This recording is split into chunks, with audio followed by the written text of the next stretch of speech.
ရှင်အခန်း26အောင်ပန်းကျွန်မအကြာကြီးကိုပဲအချိန်ယူရတယ်ဒါလေးပြောဖို့အရေးကိုလေ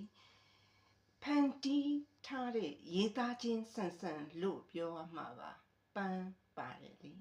အခန်း26အောင်ပန်းကမ်းခြေကြီးတွေကလည်းတာယာလိုက်တာအုံးပင်တွေနဲ့လေအဲ့ဒါတွေ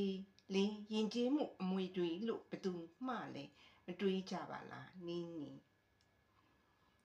အစ္စရေးမှာကလေပင်လယ်ရဲ့အုံးပင်တွေရဲ့လေရှေးဟောင်းဘာသာရပ်အမြင်နဲ့မှတ်တမ်းတွေကအများကြီးပါ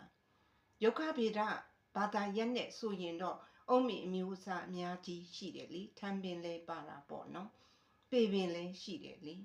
စွန်ပလွန်ပင်နော်အရန်ကိုကြော်ကြားတာလေနှစ်ထောင်ပေါင်းမြောက်များစွာကိုပြန်ရောက်သွားတယ်လို့ပဲလေအများဆုံးကတော့တယ်လဗိဆိုတဲ့မြို့မှာပါတအားလှတာပေါ့ဟိုဆာနာဂျွန်7:73ကောင်းကြီးပေးပါအစ္စရေးကိုလာလေတဲ့သူအလုံးကိုဟိုဆာနာဒီချမ်းစာကပြောပြထားတယ်လေအဲ့ဒါကအုံရက်တွေရမ်းပြီးကြီးစက်ကိုကြိုဆိုကြတာကိုလေနောက်ထပ်ရှင်းပြအောင်မယ်နော်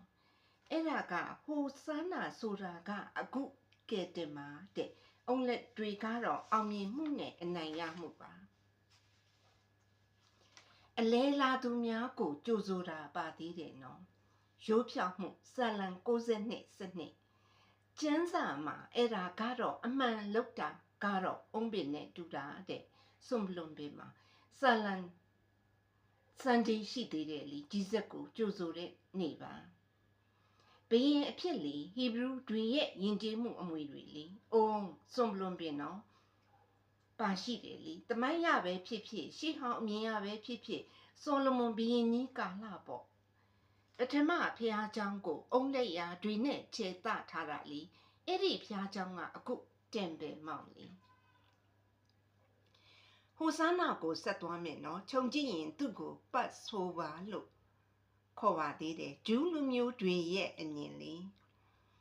ကျွန်းတွေကိုကြီးစက်ကကယ်ဆယ်တဲ့အထိတ်အမှတ်ပေါ့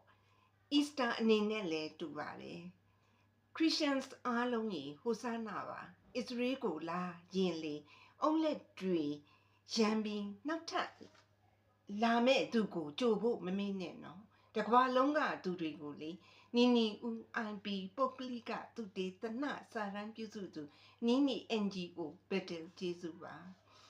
ကျမဒီစာရန်ကို Israel ရဲ့ intellectual property right အတွက်ကျမကရေးသားခြင်းဖြစ်ပါတယ်အဓိကတော့တင်ပယ်မောက်ကလေးပါပဲကျေးဇူးထူးတင်ပါတယ်ရှင်